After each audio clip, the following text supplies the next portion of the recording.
프로라는 책에 대해 설명하였습니다. 일단 하루의 프로는 3개의 키워드가 있는데요. 크게 생각하기, 적게 시작하기, 다시 도전하기였습니다. 일단 크게 생각하기에는 자기규정, 이유 찾기, 인생 목표, 목적의식, 역상계획이 있고, 작게 시작하기에는 파생효과, 목표 분할, 즉시 실천, 실험정신, 백업 플랜이 있고, 다시 도전하기에는 상황 통제, 공개선언, 데드라인, 한계 돌파, 자기격리가 있습니다. 그럼 일단 첫 번째 자기규정에 대해 먼저 살펴보겠습니다. 나 자신을 새롭게 규정하라. 그럼 왜 자신을 새롭게 규정해야 할까요? 자기규정은 우리의 행동과 태도 전반을 지배하기 때문입니다. 두 번째, 다르게 규정하면 다르게 생각하고 다르게 행동하기 때문입니다. 세 번째, 결과적으로 인생이 변화하기 때문입니다. 아직 이해를 못하실 수도 있기 때문에 예시를 들어보겠습니다. 스타벅스는 자신들이 컵하는 일에서 자기규정을 하고 고급 문화 공간을 제공하는 일로 바꿔갖고 성공했습니다. 그럼 두 번째, 이유 찾기에 대해 설명해 보겠습니다. 변화할 수밖에 없는 이유를 찾아라. 그럼 왜 이유를 찾아야 하는가? 일단 첫 번째, 인간은 이유가 있어야 행동하고 존재하기 때문입니다. 두 번째, 이유를 발견하면 강력한 동기가 유발되고 설득에도 그에 상응하는 이유가 필요하기 때문입니다.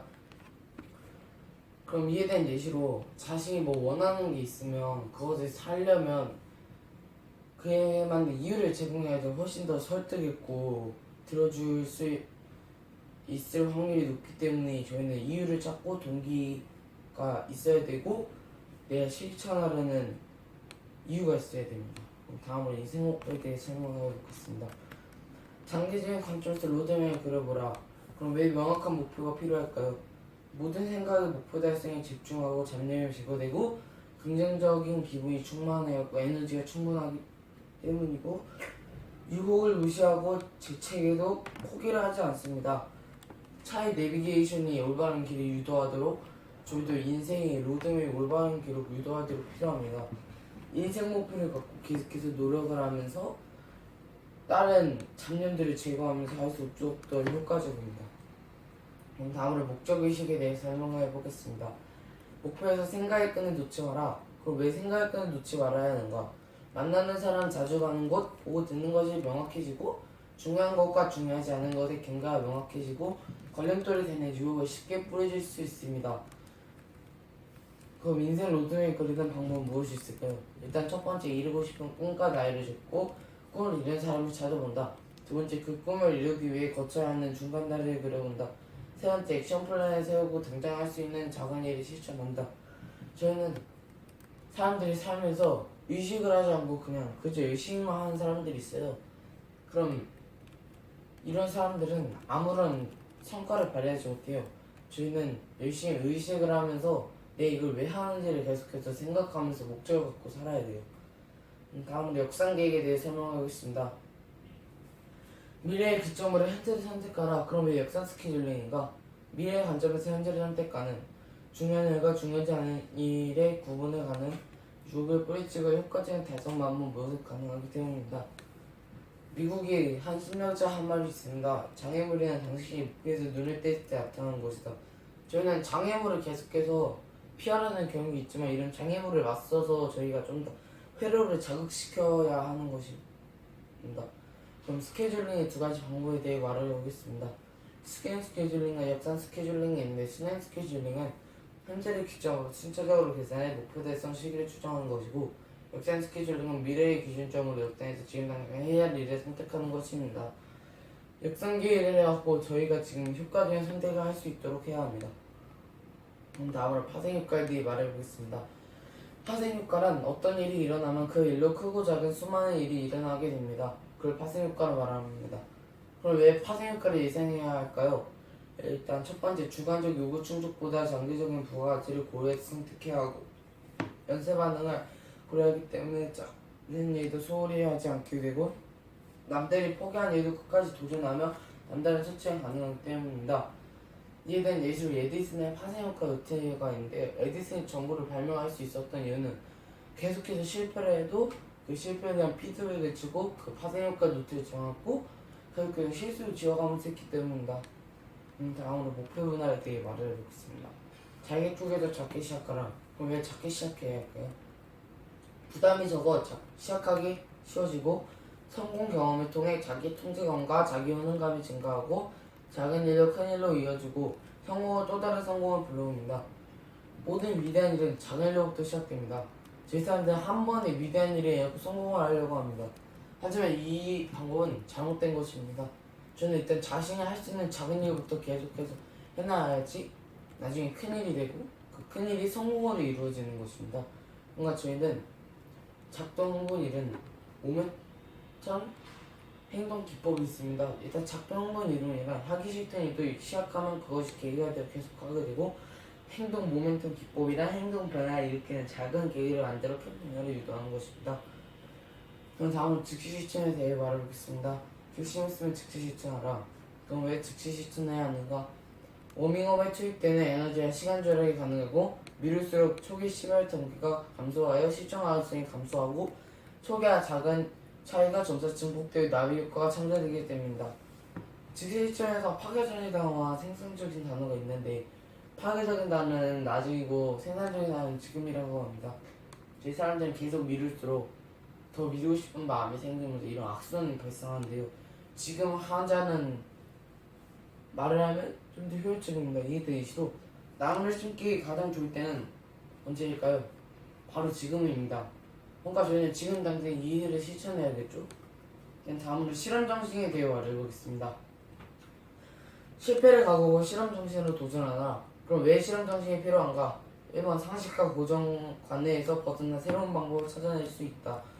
두 번째, 새로운 실패 가능성을 전제함으로 실패에 대한 두려움이 줄어들고 새로운 가능성을 세워야 하기 때문에 다양한 결책을 찾아냅니다. 실험 정신이 있을수록 새로운 도전을 하게 되고 용기가 생겨나고 저희는 계속해서 자신감을 갖게 될 것입니다. 다음으로 백업 플랜에 대해 설명하겠습니다. 돌발 사태를 예상하고 플랜 B를 마련하라. 그럼 왜 백업 플랜을 준비해야 하는가? 삶에는 계획과 무관한 돌발 사태가 자주 발생하기 때문입니다. 예상하지 못하면 대비책을 준비할 수 없기 때문입니다. 백업 플랜 없는 액션 플랜은 무용지물이 될 수 있기 때문입니다. 백업 플랜이란 액션 플랜이 있으면 그 액션 플랜이 성공하지 못했을 때 그 실패해도 다시 시도하면 된다. 첫 번째, 결심. 시작도 못하고 포기할 가능성. 액션 플랜. 결심 플러스 액션 플랜 플러스 백업 플랜. 결심을 하면 끝까지 실험해서 목표를 달성할 가능성이 가장 높습니다. 그럼 다음으로 상황 통제에 대해 설명을 해보겠습니다. 의지력을 시험하지 말고 상황의 힘을 여기어라. 그럼 왜 상황의 힘을 통제해야 하는가? 박테리아부터 인간까지 모든 생물체는 지구의 영향을 받습니다. 자극의 힘을 이용하며 힘들게 의지를 발휘할 필요가 없습니다. 자기 통제에 달인 상황의 힘을 역용하여 쉽게 자신을 통제하기 때문입니다. 사람들이 의지력을 발휘하는 데는 한계가 있습니다. 그럼 그런 한계를 극복하려면 환경의 힘을 역용하라는 가두리 기법이 있는데요. 가두리 기법이란 환경의 힘을 역용해 억지로 실천할 수 있게 만드는 것입니다.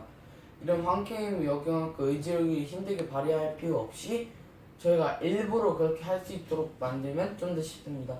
그럼 다음 공개선언에 대해 말해보겠습니다. 은밀하게 결심하지만 공개적으로 선언하라. 그럼 왜 공개선언을 해야 하는가? 사람은 본능적으로 말과 행동을 일치시키려 하는 경향이 있고 공개하면 주변으로부터 도움과 지원을 받을 수 있고 자존심과 체면을 지키기 위해 실천 가능성이 높아집니다. 사람들이 공개선언하면 심리적 압박감을 받기 때문에 그것을 계속 지키려고 하는 경향이 있습니다. 사람들은 자신의 생각을 공개하면 그 생각을 끝까지 고수하려고 합니다. 사람들은 계속해서 자기 한 말을 지켜내려고 계속해서 노력합니다. 그럼 다음 데드라인에 대해 설명해보겠습니다. 마감한 시간을 앞당겨 데드라인을 재설정하라. 그럼 왜 데드라인이 필요한가? 하기 싫은 일은 뒤로 미루고 싶은 것이 인간의 본성이고 중요한 일과 중요하지 않은 일이 대화 명확하게 구분되고 주의 분산과 궤도 이탈을 방지하고 신속하게 실행이 가능합니다. 많은 사람들이 게시 데드라인하고 종료 데드라인을 나누는데요. 게시 데드라인이란 무엇을 하겠다는 의지 같은 거, 종료 데드라인이란 언제까지 하겠다는 계획입니다. 사람들은 계속해서 나 하겠다고 하는데 그럼 전혀 실천 가능성이 없습니다. 그러니까 언제까지 하겠다는 종료 데드라인도 같이 해야지 좀 더 효율적입니다. 그럼 다음으로 한계 돌파에 대해 말해보겠습니다. 임계점을 가정한 한계를 돌파하라. 그럼 왜 임계점을 가정해야 하는가? 변화를 일으키고 싶다면 반드시 에너지를 투입해야 한다. 모든 변화는 질적인 변화가 일어나는 임계점을 돌파해야 한다. 성공한 사람들은 임계점을 가정한 한계 돌파를 시도해야 한다. 즉 사람들은 계속해서 편한 상태에만 머물려고 하는데 그런 발전할 수가 없어요.